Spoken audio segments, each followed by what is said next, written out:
I arrived at my sister Amanda's lavish wedding excited to celebrate. Upon checking the seating chart, my name wasn't listed. A staff member directed me to a small table in the hallway next to trash cans. When I confronted Amanda about this humiliation, she smirked coldly. "Guess you don't count as real family anymore." Shocked by her cruelty, I retrieved my expensive gift, stood up, and walked out silently. Minutes later, a scream erupted from the reception. Amanda had gone completely pale. Growing up in Lakefield, Michigan, Amanda and I were inseparable. Only 2 years apart, we shared everything from secrets to dreams. She was the brainy one with perfect grades, while I was the creative problem solver who could fix anything. Our modest upbringing taught us to value family above all else. Our parents worked multiple jobs to keep food on the table, and we learned early on to support each other through tough times. I still remember the summer nights when we'd sit on our rickety porch swing, planning our futures under star-filled skies. Amanda would talk about becoming a powerful attorney, fighting for justice in dramatic courtroom battles. I'd share my dreams of building a financial consulting business that would help everyday people. We'd pinky promise to always be there for each other, no matter how our paths might diverge. Everything changed when Amanda got accepted to Baldwin Law School on partial scholarship. Our parents scraped together what they could, but it wasn't enough. I had just started making decent money at my first real job after college, so I emptied my savings account to cover her first semester. "You'd do the same for me," I told her, and I believed it completely.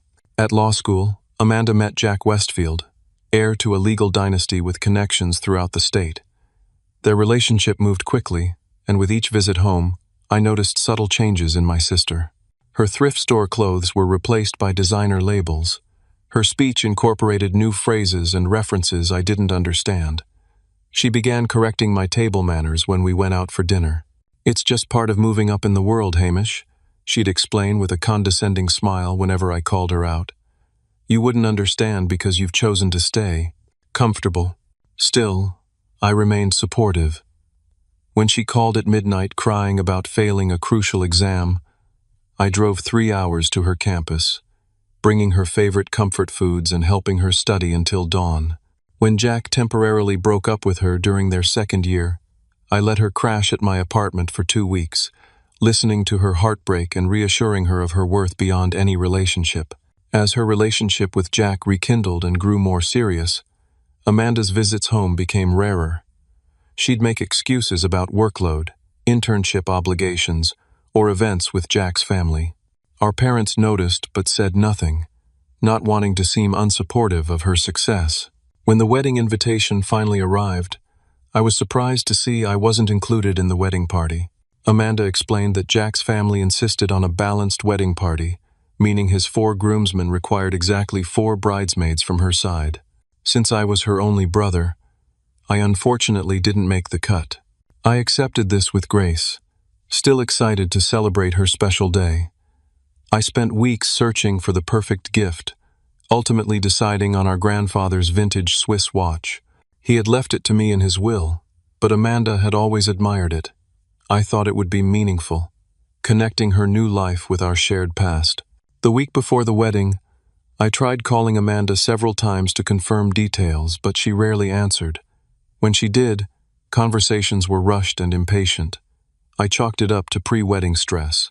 2 days before the ceremony, I ran into my old high school friend Tyler at the local grocery store. He mentioned attending a lavish bachelorette party for Amanda and Jack at a vineyard the previous weekend. "It was incredible, man. Open bar, gourmet food, overnight stays for everyone," he gushed. I stood frozen in the produce aisle, apple in hand. I hadn't even known about this event, let alone been invited. That evening, I called our youngest sister Grace, who confirmed my growing suspicion. Amanda had been systematically excluding me from all pre-wedding festivities. Worse, she'd been telling her new friends that I was troubled and unstable to explain my absence. "She told Stacy you had anger issues and couldn't be trusted in social situations," Grace said quietly. I confronted her about it, but she said I was being dramatic. I felt like I'd been punched in the stomach. The sister I'd supported unconditionally for years had been actively erasing me from her narrative, replacing our shared history with fabricated concerns about my character. Despite this painful revelation, I still planned to attend her wedding. Family was family, after all, and I hoped we could sort things out after the celebration. How terribly wrong I was. The morning of Amanda's wedding dawned bright and clear.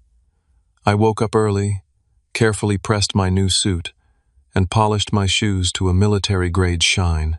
The ceremony wasn't until 4 in the afternoon, but I had promised to arrive early to help with any last-minute preparations. The elegant invitation specified the Lakeshore Grand Hotel, a recently renovated historical landmark that catered exclusively to luxury events. The drive there took 45 minutes, giving me plenty of time to rehearse what I might say to Amanda. I wanted to clear the air about the pre-wedding exclusions without causing drama on her special day. The grandfather's watch sat in a hand-carved wooden box on the passenger seat, wrapped in silver paper with a simple blue ribbon. The hotel was even more impressive up close.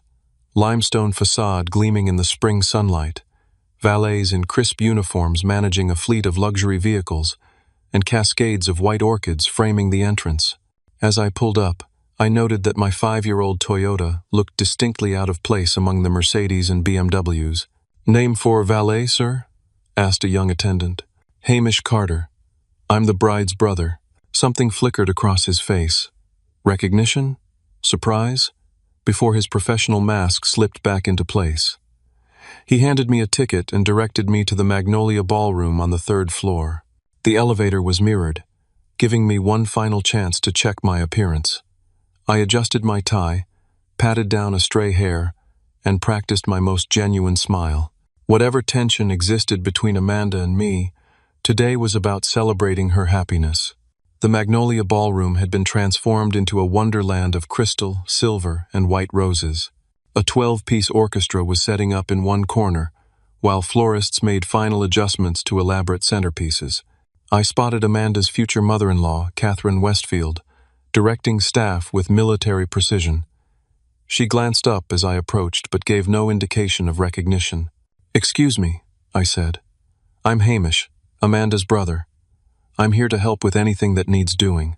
Catherine's perfectly sculpted eyebrows rose slightly. "Oh, you're Hamish." She looked me over with clinical detachment. "Amanda didn't mention you would be arriving early. She asked me to help out." I lied, trying to maintain my dignity. "Is there anything specific I can do?" "I think we have everything well in hand," she replied coolly. "The wedding party is getting ready in the private suites. Perhaps you should just take a seat and stay out of the way." Before I could respond, a familiar voice called out, "Hamish!" I turned to see Grace rushing toward me, looking beautiful in a pale blue bridesmaid dress. At 19, she was the baby of our family, still in college, and thankfully unspoiled by the pretension that had infected Amanda. "I'm so glad you're here early," she said, hugging me tightly. "It's been weird, really weird." "What do you mean?" She lowered her voice, glancing around. "Amanda's been acting strange all morning, super tense. And when your name came up, she changed the subject immediately." A server passed by with a tray of champagne flutes, and Grace snagged 2, handing one to me. "Come on, let's step outside for a minute." We found a quiet spot on a balcony overlooking the hotel gardens. Below, photographers were setting up for the ceremony, arranging chairs and testing the lighting. "I heard some things," Grace said, leaning against the railing. "Amanda and Stacy were talking in the bridal suite when they thought I was in the bathroom. They mentioned something about a hallway seat and laughed about it.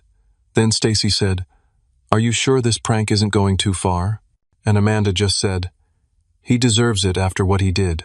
"What I did? What does she think I did?" Grace shook her head. "I have no idea, but Jack's family is weird about status, really obsessed with appearances. Amanda seems desperate to impress them, and somehow you've become inconvenient." I drained my champagne, trying to process this information. "Should I just leave before the ceremony starts?" "No," Grace said firmly. "You belong here. You're family. More importantly, you've done nothing wrong. Whatever game Amanda's playing, don't let her win by disappearing." We were interrupted by the arrival of Jack's Uncle Frank, a short, barrel-chested man with a shock of white hair and surprisingly kind eyes. I recognized him from photos Amanda had shared. Unlike the rest of the Westfields, he had built his fortune from scratch rather than inheriting it. "You must be Hamish," he said, extending his hand. "I've heard interesting things about you." I braced myself, but his firm handshake and direct gaze seemed genuine.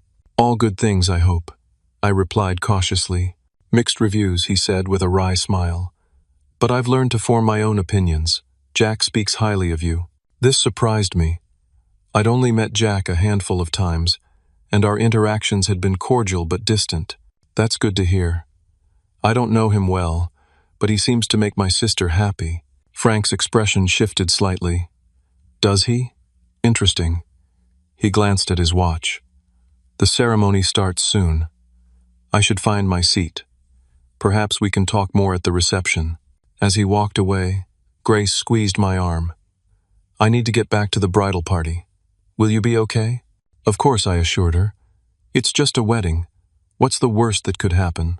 I spent the next hour helping elderly relatives find their seats for the ceremony, making small talk with distant cousins, and avoiding Catherine Westfield's disapproving glare. As guests began arriving in earnest, I noticed something odd.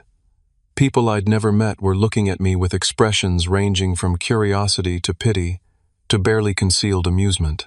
A couple of Jack's friends nudged each other when I passed, whispering behind their hands. The growing suspicion that I was the subject of some ongoing joke made my stomach clench, but I maintained my composure. This was Amanda's day, and I wouldn't be the one to disrupt it. Just before the ceremony, I slipped into the back row of chairs in the garden. The setting was breathtaking. White rose petals carpeting the aisle, a canopied altar framed by the lake beyond, string quartet playing softly as guests were seated. Our parents were escorted to the front row, Mom dabbing at her eyes already. When Amanda appeared at the end of the aisle on our father's arm, my breath caught. She looked radiant in an intricately beaded gown that must have cost more than a year of my salary. Despite everything, pride swelled in my chest. My little sister, the determined girl who had studied by flashlight during power outages, was marrying into a life of security and privilege. The ceremony was brief but lovely. Amanda and Jack exchanged personalized vows that prompted both laughter and tears from the guests. When they were pronounced husband and wife, everyone erupted in applause. I clapped until my palms hurt, genuinely happy for her in that moment. As guests began moving toward the reception hall, I lingered in the garden, gathering my thoughts. The gift box felt heavy in my pocket. Despite the weirdness Grace had described, despite the strange looks and whispers, surely the reception would be a chance to reconnect with my sister properly. I couldn't have been more wrong. The reception was scheduled to begin with a cocktail hour, followed by dinner and dancing in the grand ballroom. A crowd had already formed around the seating chart displayed on an ornate gilt easel. I waited patiently for my turn to find my table assignment, rehearsing a congratulatory message for Amanda and Jack. When the crowd thinned, I stepped forward and scanned the alphabetically arranged cards. Carter, Carter. My parents were at table 1, the head table. Grace was listed at table 2. But my name wasn't there. I checked again, methodically moving through every card. Nothing. "Excuse me," I said to a nearby staff member. "I can't seem to find my name on the seating chart. I'm Hamish Carter, the bride's brother." The young woman consulted her tablet, scrolling through what appeared to be a guest list. Her expression shifted from professional neutrality to uncomfortable recognition. "Ah, Mr. Carter. Yes, you have a special seating arrangement." She hesitated, clearly uncomfortable. "If you'll follow me." She led me not into the grand ballroom where crystal chandeliers sparkled above elegantly set tables, but through a service door and down a hallway lined with catering equipment. At the far end, partially hidden behind a decorative screen, stood a small bistro table with a single chair. It was positioned directly beside 3 large trash cans awaiting removal, the distinct odor of discarded food wafting from them. A handwritten place card reading Hamish sat beside a plastic cup and paper napkin. "There must be some mistake," I said, feeling heat rise to my face. The staff member wouldn't meet my eyes. "I'm sorry, sir. The seating arrangements were approved directly by the bride. Perhaps you could speak with her? She hurried away before I could respond, leaving me standing in disbelief beside my special table. The sounds of laughter and clinking glasses drifted from the ballroom, a stark contrast to the humming ice machine beside me and the occasional service staff hurrying past with barely concealed curiosity. I stood frozen, trying to process the deliberate cruelty of this arrangement. This wasn't an oversight or a last-minute accommodation. This was intentional humiliation. The gift box suddenly felt like a lead weight in my jacket pocket. What had I done to deserve this? What could possibly justify such a public insult? Taking a deep breath, I decided to confront Amanda directly. I deserved an explanation, at minimum. I walked back through the service corridor and into the ballroom, where guests were now mingling with cocktails.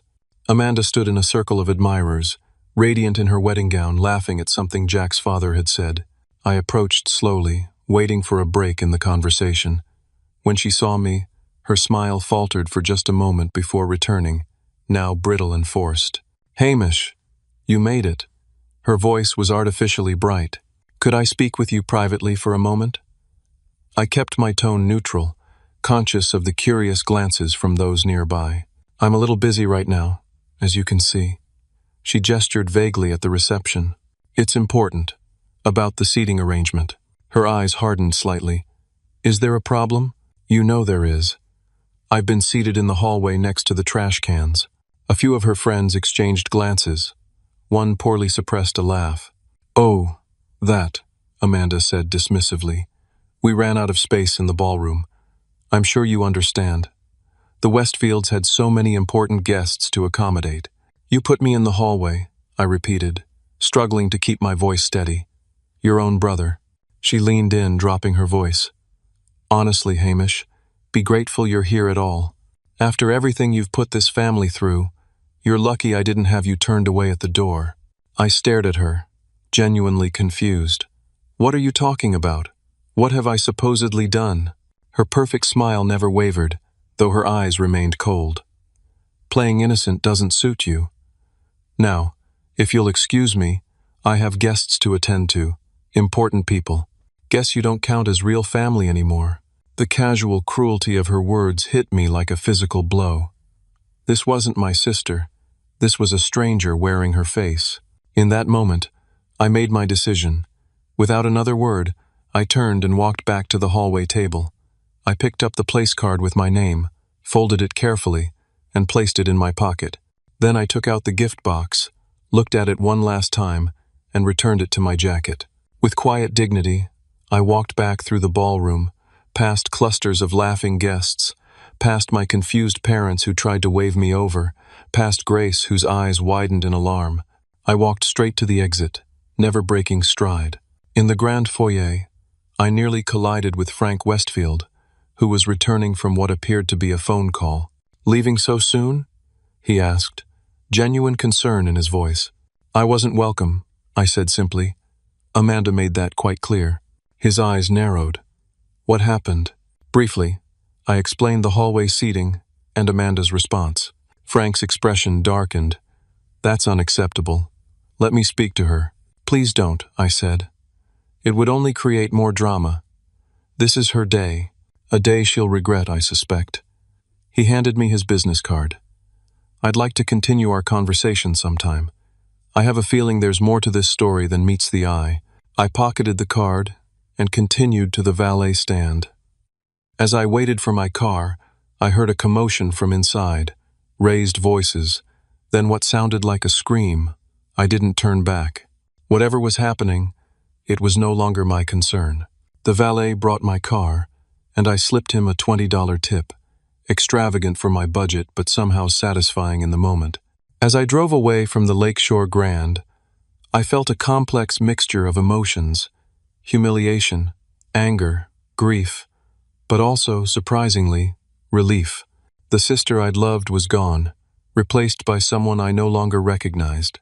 Acknowledging that truth was oddly liberating. I had just turned onto the highway when my phone began buzzing with texts and calls. I ignored them all and kept driving, unsure of my destination but certain I was heading away from pain and toward something new. I ended up at Lakeside Park, a quiet spot where Amanda and I had spent countless summer days as children. The spring evening was turning cool, but I sat on a bench overlooking the water anyway, watching the sunset paint the sky in shades of orange and pink. My phone continued to vibrate in my pocket. 12 missed calls and 27 text messages in the hour since I'd left the wedding. Finally, I checked the texts. Most were from Grace. "Where are you?" "Amanda is freaking out. Something happened with Jack's uncle. Call me as soon as possible." My parents had each left voicemails, their tones starkly different. Mom sounded worried and confused.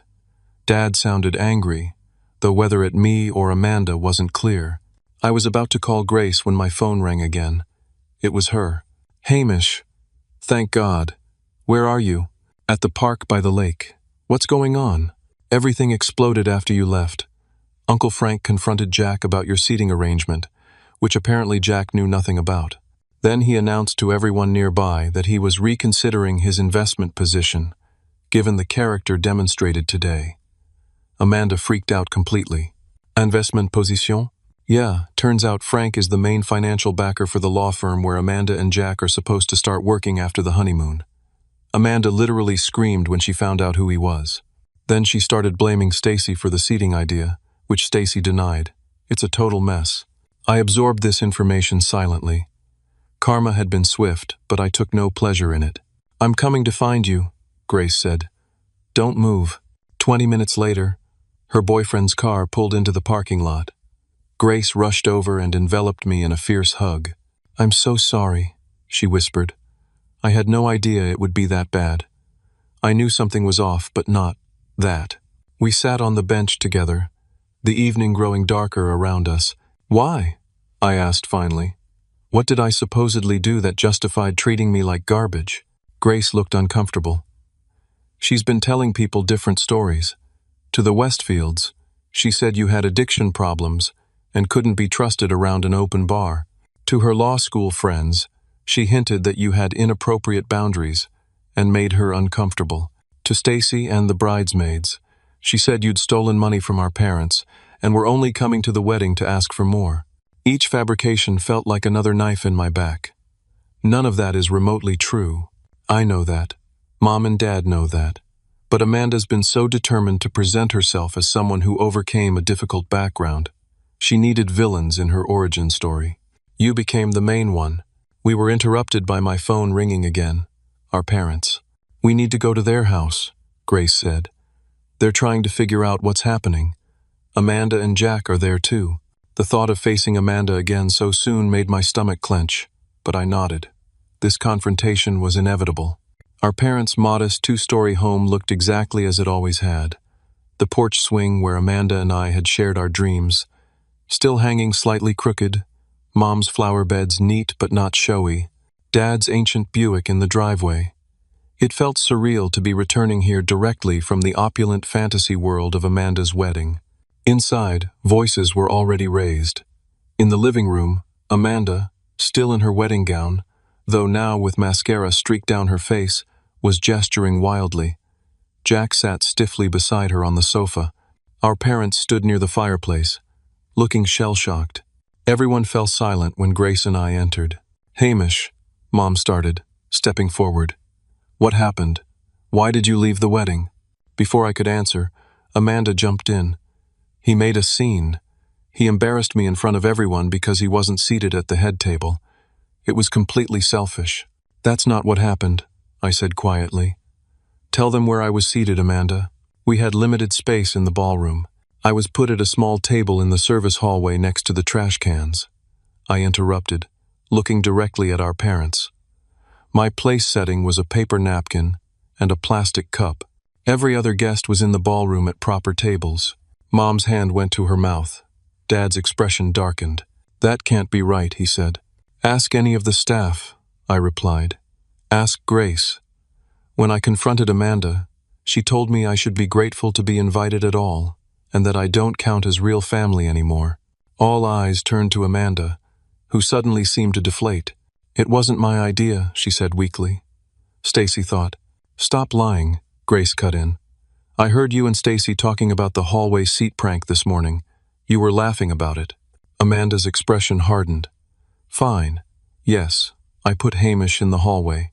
He deserved it after trying to sabotage my relationship with Jack. What are you talking about? I demanded. I've never done anything to sabotage your relationship. You told Jack's family I came from nothing, that our family was poor and struggled to make ends meet. A confused silence filled the room. Amanda, Jack said carefully. Hamish never spoke to my family before today. You're the one who told me about your background, which I've never had any problem with. But Uncle Frank said. Uncle Frank did his own research when we announced our engagement. He researches everyone he might potentially do business with. That's just who he is. Amanda looked stricken. So Hamish didn't. I didn't do anything except support you, I said. I paid for your first semester of law school. I drove 3 hours to help you study when you were failing corporate law. I let you live with me for 2 weeks, when Jack broke up with you second year. Our parents looked between us, confusion evident. Amanda, Mom said slowly, have you been lying about Hamish? The room grew painfully quiet. Finally, Amanda spoke, her voice small. I had to distance myself from my past to fit in with Jack's world. The Westfields are so polished, so perfect. My background, our background, felt embarrassing by comparison. So you invented stories about me having addiction problems? About me stealing from our parents? I couldn't keep the hurt from my voice. You told people what? Dad's voice rose sharply. Amanda began to cry in earnest now. I'm sorry. It got out of hand. One small lie led to another, and soon I couldn't take any of it back without looking like a complete fraud. You are a complete fraud, I said quietly. The sister I knew would never have done this. Jack stood up suddenly. I think Amanda and I need some time to talk privately. His expression was carefully controlled, but I could see the tension in his jaw. This isn't what I signed up for. They left for the kitchen, their hushed but intense conversation audible but not intelligible. My parents approached me, apologies and confusion mingling in their expressions. We talked for over an hour, about Amanda's gradual transformation, about the stories she'd apparently been telling, about the wedding debacle. Grievances and misunderstandings from the past few years emerged, painting a picture of a sister who had systematically erased her past and reshaped it into something she found more palatable for her new life. Later, as Grace drove me back to my apartment, I felt emotionally drained but somehow lighter. The truth was painful, but it was out now. What will you do? She asked, as we pulled up to my building. I don't know yet, I answered honestly. But whatever happens next, at least it will be based on truth, not lies. What I didn't know then was that Amanda's web of deception was about to have consequences far beyond our family relationships. Consequences that would affect my career, my reputation, and ultimately, the course of all our lives. Monday morning arrived with the harsh buzz of my alarm at 6:30. For a moment, I considered calling in sick. The emotional exhaustion of the weekend sat heavy on my shoulders, and the thought of putting on a professional face seemed nearly impossible.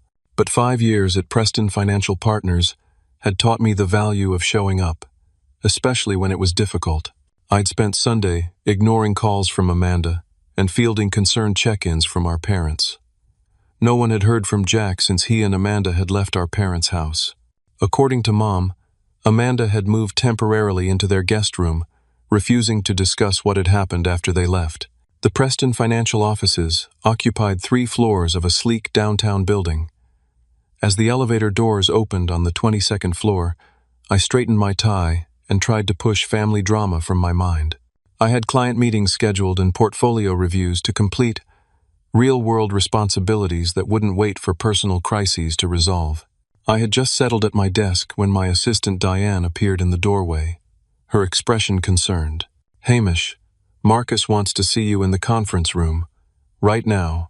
Marcus Preston was the founding partner, and not someone who made casual requests. A meeting without advance notice, first thing Monday morning, was unusual. Did he say what it's about? Diane shook her head. No, but the executive team is there. And legal. My stomach dropped. In the 5 years I'd worked at Preston, I'd never been called to a meeting with legal present. The main conference room was ominously quiet when I entered. Marcus sat at the head of the table, flanked by our COO and general counsel. 3 other partners occupied chairs along one side. "Hamish," Marcus nodded toward an empty chair. "Please, sit down." I complied, mind racing through possibilities. Had I made a serious error on a client account? Violated some compliance regulation? Nothing came to mind. "We've received a concerning call," Marcus began, his tone carefully neutral, from Gerald Westfield. The name hit me like a bucket of ice water. Gerald Westfield, Jack's father, senior partner at Westfield, Bronson, and Taylor, and one of the most influential attorneys in the state. "Gerald reached out to me personally this morning," Marcus continued. "He expressed serious concerns about your involvement in the Atkinson merger. The Atkinson merger was our biggest current project, a $50 million deal I'd been working on for months. The Atkinson family was selling their third-generation manufacturing business, and I'd helped structure the financial aspects of the acquisition." "What concerns?" I asked, keeping my voice steady. Our general counsel, Sandra, slid a folder across the table. "Mr. Westfield alleges that you have personal issues that compromise your professional judgment. Specifically, he claims you have a history of financial impropriety and substance abuse issues that make you unsuitable for handling sensitive client matters." I felt the blood drain from my face. Amanda's lies had followed me to work. "That's completely false," I said. "All of it. I've never had substance abuse issues, and I've certainly never engaged in financial impropriety." Marcus's expression remained impassive. Gerald Westfield is not someone who makes accusations lightly. He indicated these concerns came from a family member with direct knowledge. "My sister," I said flatly, "who just married his son." A ripple of surprise crossed several faces. "You're related to the Westfields?" our COO asked. "As of Saturday, by marriage only. And therein lies the problem." I took a deep breath and gave them the condensed version of the weekend's events, from the hallway seating to the confrontation at my parents' house. I explained Amanda's fabricated stories and her apparent motivations. When I finished, the room was silent for a moment. "This is not what I expected," Marcus said finally. "But Gerald Westfield has considerable influence.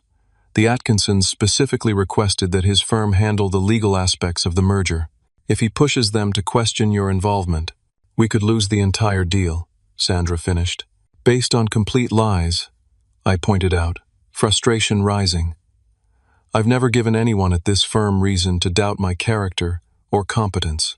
"No, you haven't," Marcus agreed. "Your work has been exemplary, but perception matters in this business, and right now, the perception from a very influential corner is problematic." "So what happens now?" I asked, the unfairness of the situation making my voice tight. Marcus exchanged glances with the other executives. "We need to consider our options. In the meantime, we think it's best if you step back from client-facing work on the Atkinson deal." It wasn't quite a suspension, but it felt like one. I nodded stiffly and stood to leave, anger and humiliation burning in my chest.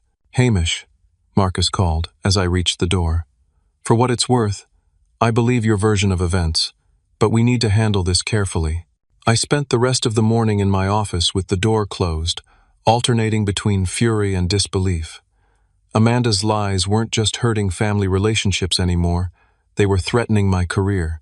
I'd worked incredibly hard to build my reputation at Preston, putting in countless late nights and weekends, exceeding every performance metric. The thought of losing it all because of my sister's insecurities was unbearable. Around 11, Diane knocked softly on my door. "There's someone here to see you. He doesn't have an appointment, but he's quite insistent." I glanced up, expecting perhaps my father or even Jack. Instead, Frank Westfield stood in my doorway, his compact frame somehow filling the space. "Mr. Westfield," I said, rising quickly. "This is unexpected. Frank, please. And I apologize for the intrusion." He entered without waiting for an invitation, taking a seat across from my desk. "I understand my brother has been making waves." I hesitated, unsure how much to say to Jack's uncle, regardless of how sympathetic he had seemed at the wedding. Frank waved a hand dismissively. "Don't worry about being diplomatic. Gerald and I have different approaches to, well, everything. Always have. May I ask what he's accused you of? Cautiously, I outlined the morning's meeting and the allegations raised. Frank's expression darkened. I see my niece's creativity extends beyond wedding seating arrangements. He leaned forward. Hamish, I owe you an apology. If I hadn't made such a scene at the wedding, Gerald might not have felt the need to retaliate. You have nothing to apologize for. You were the only one who stood up for me. Perhaps, but I could have handled it more discreetly. He straightened his tie thoughtfully. The question now is how to fix this mess. Before I could respond, my office phone rang. It was Marcus's assistant, requesting my immediate presence in the executive boardroom. It seems the situation is developing, I told Frank. I'm being summoned upstairs. Perfect timing, Frank said, rising. I'll join you. That might not be appropriate. Trust me, son. In situations like this, having the right allies matters more than protocol. The executive boardroom was Preston Financial's most impressive space. Floor-to-ceiling windows offering panoramic views of the city. A massive mahogany table gleaming under recessed lighting. When Frank and I entered, the assembled executives fell silent in surprise. Marcus recovered first. Mr. Westfield, we weren't expecting you. Frank, please. And I apologize for the interruption, but when I heard about my brother's call this morning, I felt compelled to intervene. He surveyed the room with the calm confidence of someone accustomed to commanding attention. I understand Gerald has raised concerns about Hamish's involvement in the Atkinson merger. Marcus nodded cautiously. He expressed some reservations, yes, based on information from my new niece-in-law, no doubt. Frank settled into an empty chair. Information that is, to put it bluntly, entirely fabricated. We've heard Hamish's side of the story, our COO interjected. But the Westfield firm's involvement with the Atkinsons complicates matters. The Westfield firm, Frank said carefully, is not a monolith. My brother may be the figurehead, but I am the primary investor. Have been since I helped him expand 15 years ago. He turned to me. What Hamish may not know is that I've been concerned about certain practices at the firm for some time. Practices that involve the junior associates Jack has been bringing on board, including his new wife. The room grew very still. What sort of practices? Sandra asked, her legal mind clearly engaging. Nothing definitively unethical, yet. But there's a pattern of client development techniques that skirt the boundaries of proper disclosure and conflict of interest. Frank's expression was grave. I was already investigating when the wedding incident occurred. Hamish's treatment struck me as symptomatic of a larger character issue within that particular circle. How we treat those we believe can't benefit us reveals more than how we treat those we wish to impress. Marcus leaned forward. Are you suggesting that Gerald's call this morning was a preemptive strike? Frank finished. He likely assumes I spoke to Hamish at the wedding and revealed my concerns. This would be his way of discrediting any potential whistleblower. I sat in stunned silence. The situation had escalated far beyond family drama into potential professional misconduct. Frank turned to me. I want to be clear, Hamish. I have no evidence that your sister is directly involved in anything improper, but she's aligned herself with people I no longer trust, and her willingness to fabricate harmful stories about her own brother suggests a troubling lack of ethical boundaries. The meeting continued for another hour, with Frank providing more context about his concerns regarding the Westfield firm. By the end, not only was I fully reinstated on the Atkinson deal, but Marcus was considering transferring all of Preston Financial's business away from Westfield, Bronson, and Taylor. As Frank and I walked to the elevators afterward, I struggled to process everything that had happened. Why are you helping me? I asked finally. You barely know me. Frank smiled slightly. I know enough. I've spent 40 years in business developing a good sense for character. You have it. My nephew, despite his advantages, does not. Nor does his new wife, it seems. She wasn't always like this, I said quietly. Few people are born calculating, Frank agreed. But the choices we make shape us, one compromise at a time. The elevator arrived, and he stepped inside. Speaking of choices, I have a proposition for you. Not today, you have enough to process, but soon. My card has my personal number. Call me when things settle down." As the doors closed between us, I realized the day had transformed my situation entirely. The threat to my career had been neutralized, but the revelation about potential issues at Jack and Amanda's firm opened new questions. What exactly had my sister gotten herself involved in?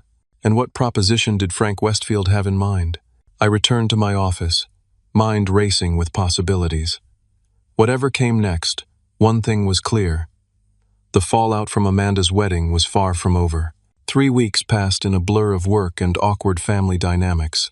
The Atkinson merger moved forward successfully, with Frank Westfield personally recommending an alternative law firm to handle the legal aspects. My position at Preston Financial was not only secure but enhanced by Frank's obvious approval. Amanda remained at our parents' house, while Jack had reportedly moved temporarily into a hotel. Neither was taking calls from the other, according to Grace, who had appointed herself family communication coordinator. Our parents were walking on eggshells, trying to support Amanda while also rebuilding their relationship with me. I had maintained a careful distance from the entire situation, focusing on work and declining invitations to family dinners. The wound of Amanda's betrayal was still too fresh, the public humiliation too recent. But by the 3rd week, avoidance no longer seemed sustainable. Frank Westfield had called twice, hinting at information I needed to hear about Amanda's situation. Grace was sending increasingly urgent texts about family intervention. Even Marcus had gently suggested that unresolved personal matters could eventually affect my professional performance. So on a rainy Wednesday afternoon, I finally called Frank and agreed to meet at his office downtown. Unlike the imposing Westfield firm headquarters, Frank's personal office was in a converted industrial space, exposed brick walls, polished concrete floors, and floor-to-ceiling windows overlooking the river. His assistant, a no-nonsense woman in her 60s, showed me directly to his private office. Frank greeted me with a firm handshake. "Hamish, good to see you. Coffee?"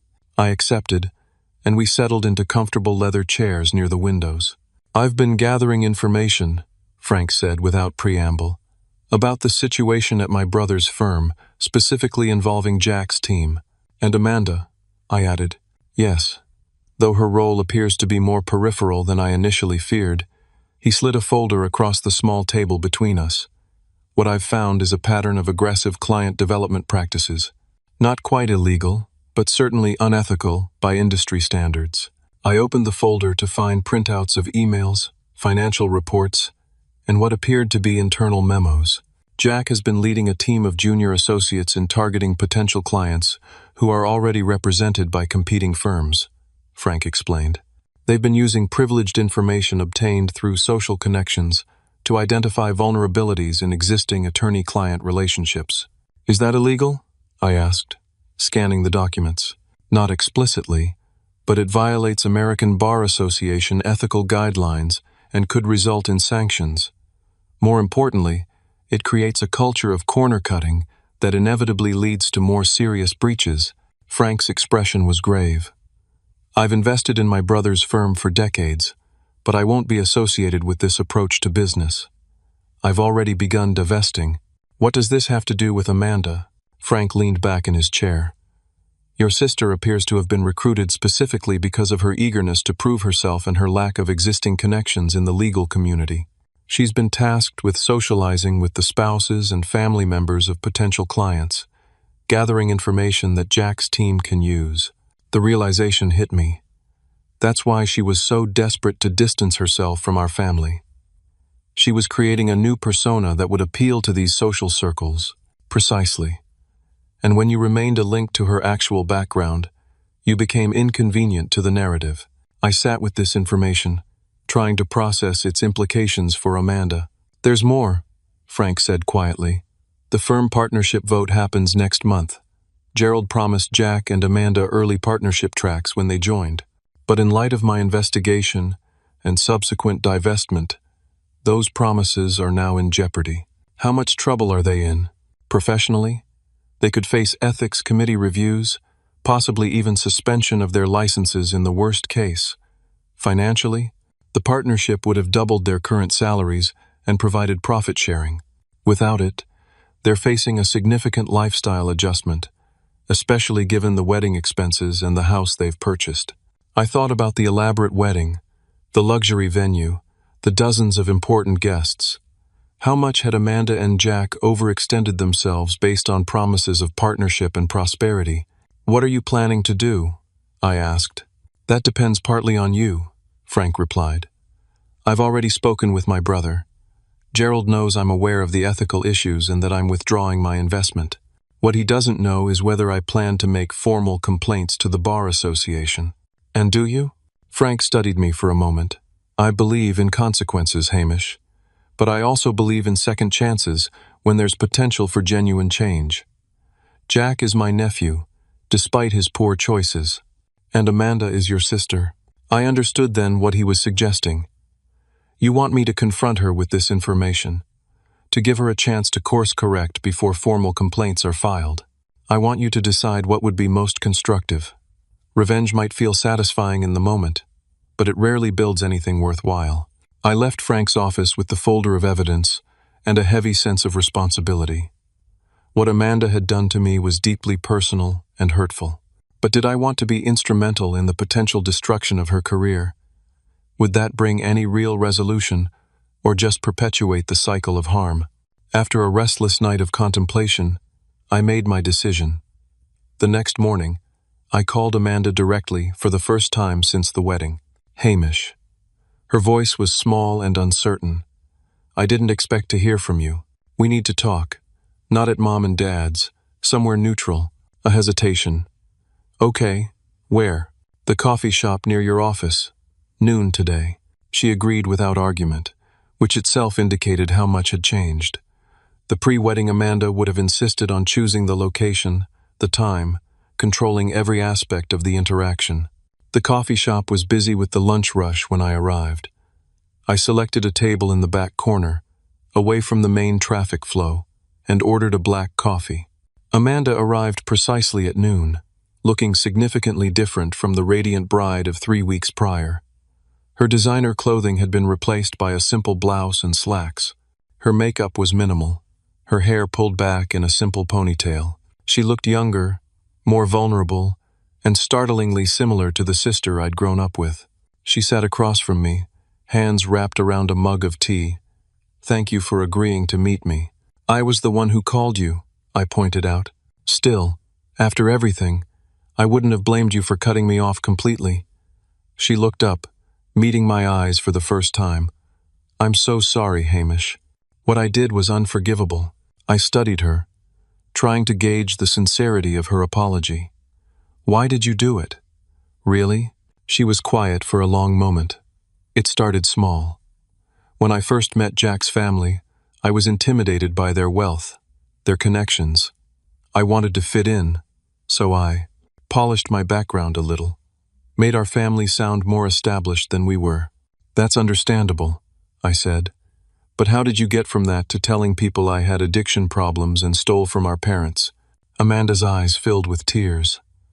"Jack's father started asking specific questions about my family. He made it clear that they were investigating my background before welcoming me into their family. I panicked. I knew they wouldn't find anything negative about me. I've always been the perfect one. But you." "I've never been in trouble either," I said flatly. "I know. But you're more real. More yourself. You don't care about impressing people or fitting into someone else's idea of success. I was afraid they'd see that and somehow use it against me." She wiped a tear away. "So I created a narrative where I was the responsible one who had overcome a difficult family situation. It was easier than admitting I was ashamed of not coming from money. And the wedding seating?" She looked down. "That was after Jack's father started raising concerns about partnership. He suggested the wedding was a test of our social acumen, our ability to manage important relationships. I was terrified of anything going wrong, and Stacy suggested, God, it sounds so horrible now. She suggested creating a controlled disruption, something that would show Jack's family how well we could handle problems, by humiliating me. Yes." Her voice broke. "I convinced myself you would understand somehow that it was just one day, that my entire future was at stake. But when I saw your face, I knew I'd crossed a line I could never uncross. I took out Frank's folder and placed it on the table between us. "Do you know what this is?" She shook her head. "Evidence of ethical violations at Westfield, Bronson, and Taylor, specifically involving Jack's team and their client acquisition methods." The color drained from Amanda's face. "Where did you get that?" "Frank Westfield, Jack's uncle, the one who confronted you at the wedding. Is he going to file a complaint with the Bar Association?" "That depends." "On what?" "On you. On whether you're willing to make real changes, not just apologize when you're caught." Amanda stared at the folder, then back at me. "What do you want me to do?" "First, tell Jack the truth. All of it. About your background, about the lies you've told, about using me as a scapegoat. Then, both of you need to decide what kind of lawyers, what kind of people you want to be.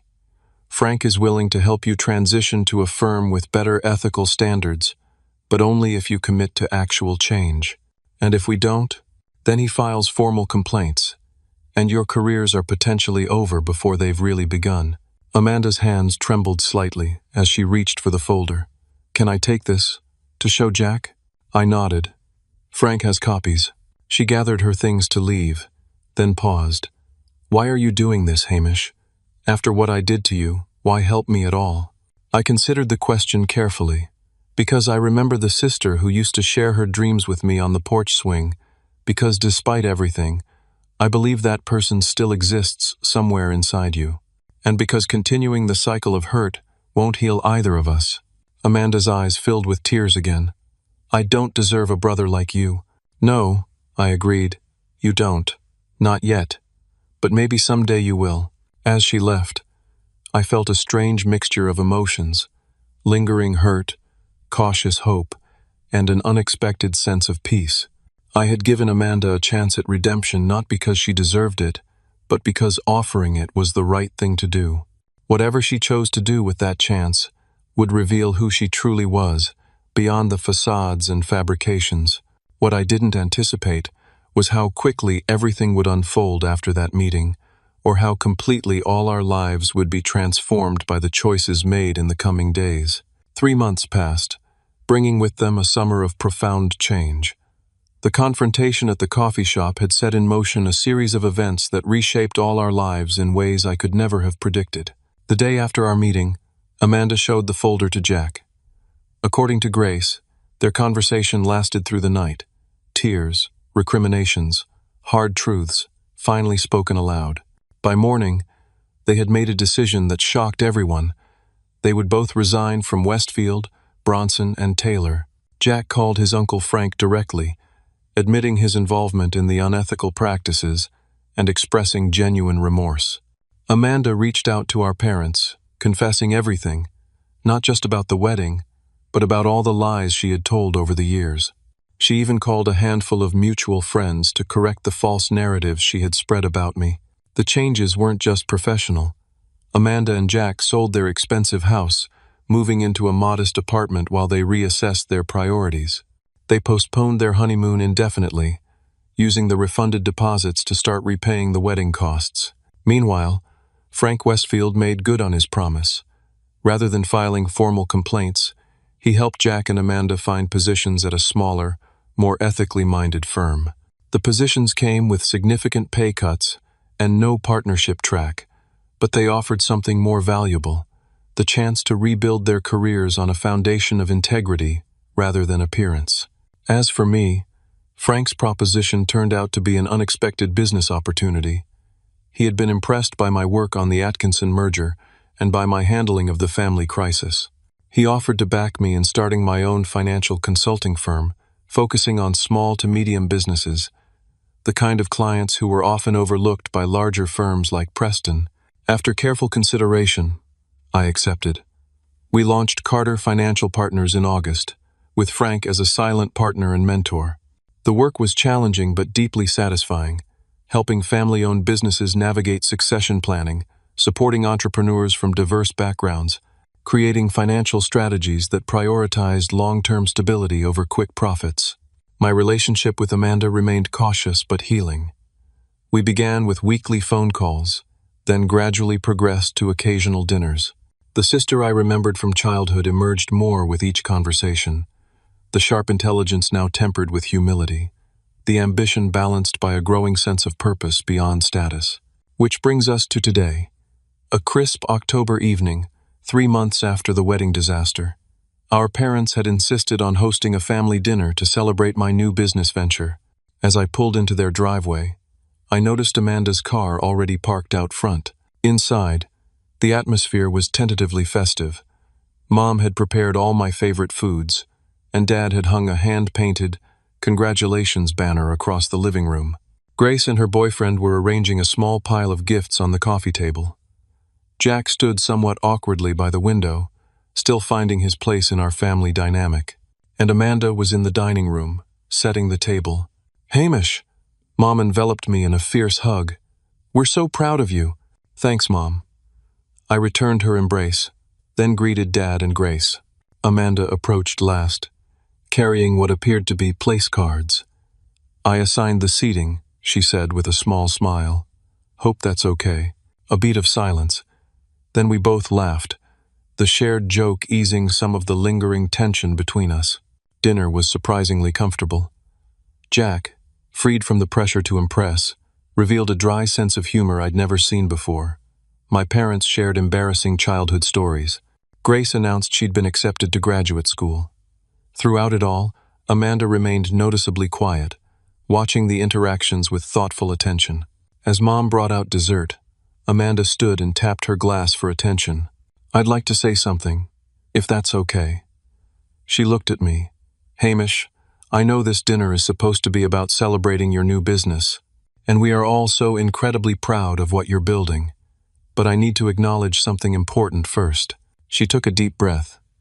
3 months ago, I was so consumed by appearances, by what other people thought, that I lost sight of what actually matters. I treated the person who had always supported me, who paid for my education, who celebrated my successes, who helped me through my failures, like he was disposable. Worse than disposable. Like he was an embarrassment. The table was completely silent now. I've spent these months trying to understand how I became someone capable of such cruelty. And I've realized that success means nothing if you sacrifice your integrity to achieve it. She gestured to the dining room around us. This, family, truth, genuine connection, this is real success.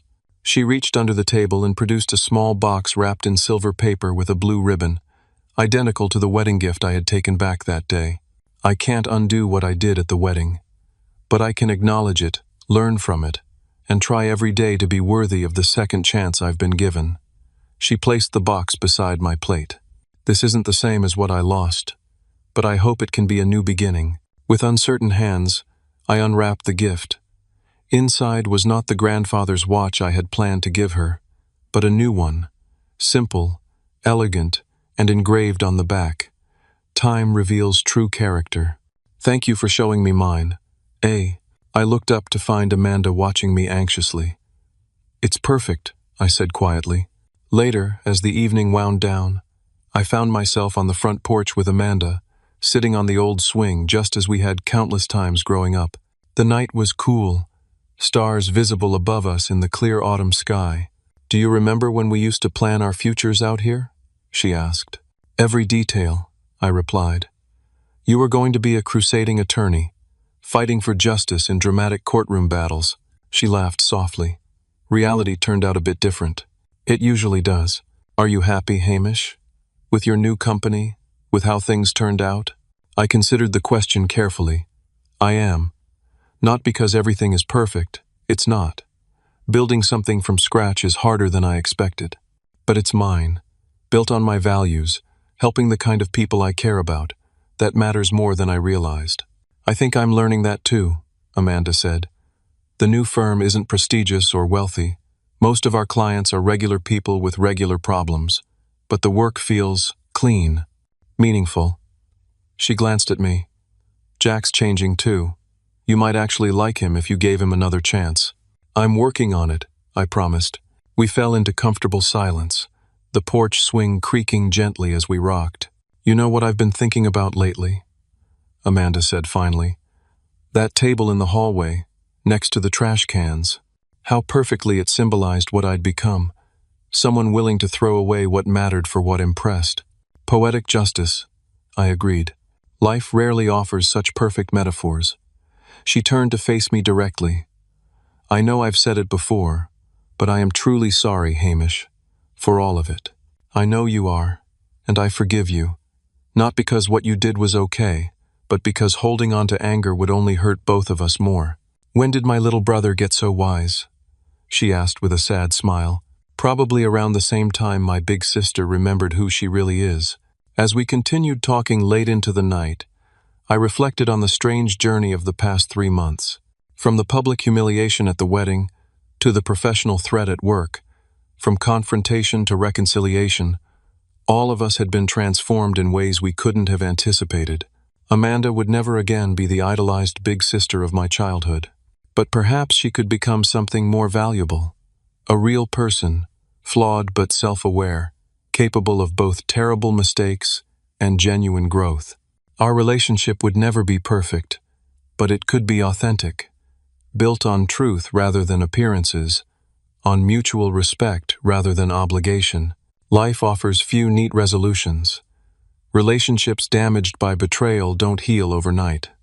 Trust, once broken, rebuilds slowly through consistent actions, not dramatic gestures.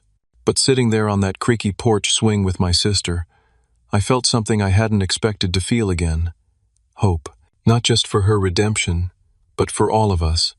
Hope that we could learn from our mistakes, that we could choose better paths forward, that the hardest moments in our lives could become catalysts for the most meaningful growth.